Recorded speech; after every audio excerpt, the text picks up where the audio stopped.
मनोज जरांगे आता हिंगोलीकडे निघालेले आहेत। हिंगोलीतूनच जनजागृती शांतता रॅलीला सुरुवात होणार आहे। आजपासून ते 13 जुलैपर्यंत मराठवाड्यातली जनजागृती शांतता रॅली असणार आहे।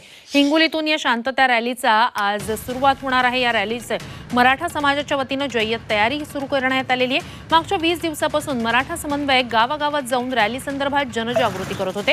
ही भव्य दिव्य रॅली होणार आहे। 1,500 मराठा स्वयंसेवक यासाठी तैनात असणार आहेत आणि यात 300 महिलांचाही समावेश असणार आहे। छत्रपती शिवाजी महाराजांच्या पुतळ्याचं दर्शन घेऊन रॅलीला सुरुवात होणार आहे। हिंगोली शहरातील बळसोंड भागातील शिवनेरी चौकात जेसीबीच्या माध्यमातून पुष्पवृष्टी करत जरांगे पाटलांचं भव्य स्वागत केलं जाणार आहे। रॅलीच्या बंदोबस्तासाठी 55 अधिकारी, 450 पोलीस तैनात करण्यात आले।